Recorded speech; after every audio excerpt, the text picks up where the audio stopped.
Drop it.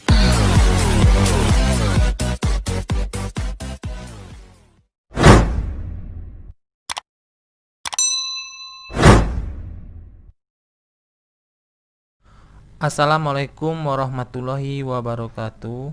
Pada kesempatan kali ini saya ingin membahas bagaimana caranya kita mengecek pada siswa tersebut mendapatkan bantuan PIP. Jadi yang mendapatkan bantuan PIP ini tidak harus yang mempunyai kartu PIP atau kartu KIP. Jadi bisa saja siswa tersebut diusulkan oleh sekolahnya. Jadi siswa tersebut kadang-kadang tidak mengetahui apakah dia mendapat bantuan atau tidak. Jadi dilihat dari data banyak yang belum dicairkan, bahkan sampai lebih dari 50% yang belum dicairkan. Jadi di sini juga kita bisa melihat data-data per provinsinya juga bisa nantinya.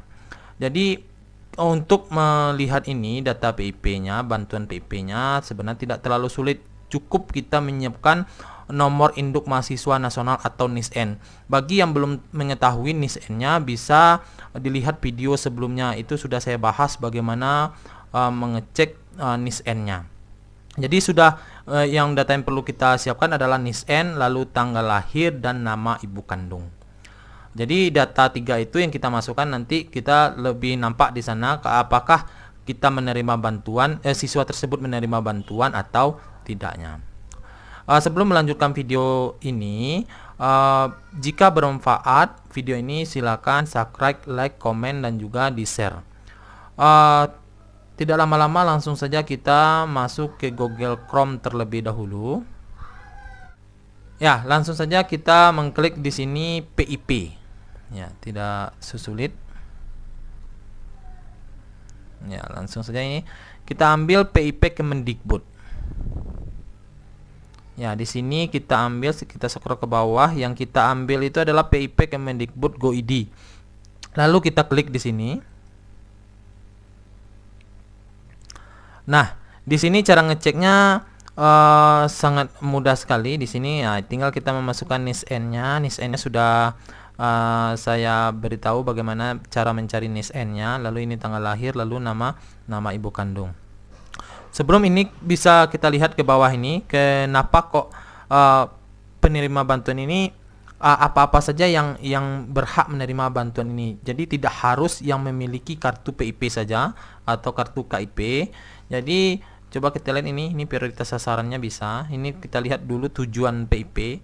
Jadi PIP dirancang untuk membantu anak-anak usia sekolah dari keluarga miskin atau rentan miskin atau prioritas tetap, mendapatkan layanan pendidikan sampai tamat pendidikan menengah baik melalui jalur formal sampai formal SD sampai SMA atau SMK, dan jalur non formal paket A sampai paket C. Jadi tidak harus dari SD sampai SMA saja, non formal pun dibiayai oleh PIP.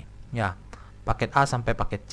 Dan pendidikan khusus. Melalui program ini pemerintah berupaya mencegah peserta didik dari kemungkinan putus sekolah. Ya. Jadi pemerintah saat ini semua anak-anak itu harus sekolah, dan diharapkan dapat menarik siswa putus sekolah agar kembali melanjutkan pendidikannya. PIP juga diharapkan dapat meringankan biaya personal pendidikan peserta didik, baik biaya langsung maupun tidak langsung. Berikutnya coba kita lihat ini prioritas sasaran penerima PIP. Yang pertama diprioritaskan adalah peserta didik pemegang KIP atau Kartu Indonesia Pintar. Kalau PIP ini singkatan dari Program Indonesia Pintar. Kalau ini adalah yang sudah mendapatkan kartu PIP atau kartu KIP-nya. Yang berikutnya adalah peserta didik dari keluarga miskin atau rentan miskin dan atau dengan pertimbangan khusus seperti ini yang berhak menerimanya ya. Kalau lain dari mendapatkan kartu. Jadi boleh ini sekolah yang mengusulkan melalui operator sekolah. Yang pertama peserta didik dari keluarga peserta program Keluarga Harapan atau yang mendapatkan PKH. Jadi mendapatkan PKH juga mendapatkan bantuan PIP. Berikutnya peserta didik dari keluarga pemegang kartu keluarga sejahtera. Ya, berikutnya peserta didik yang berstatus yatim piatu atau yatim saja atau piatu saja dari sekolah atau panti sosial atau panti asuhan itu mendapatkan bantuan PIP juga. Berikutnya peserta didik yang terkena dampak bencana alam. Berikutnya peserta didik yang tidak bersekolah atau drop out. yang diharapkan kembali bersekolah. Jadi yang putus sekolah, jadi sekolah menarik siswa tersebut agar sekolah lagi.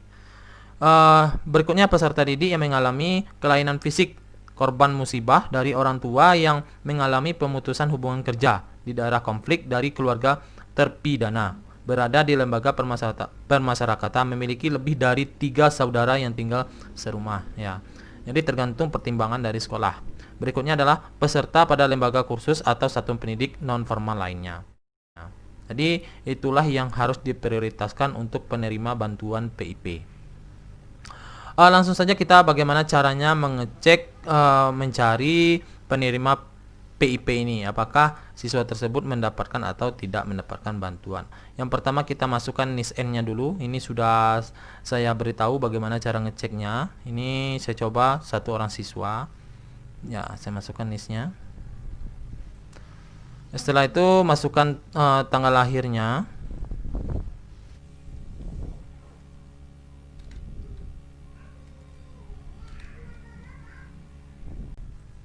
Selanjutnya kita masukkan nama ibu kandung.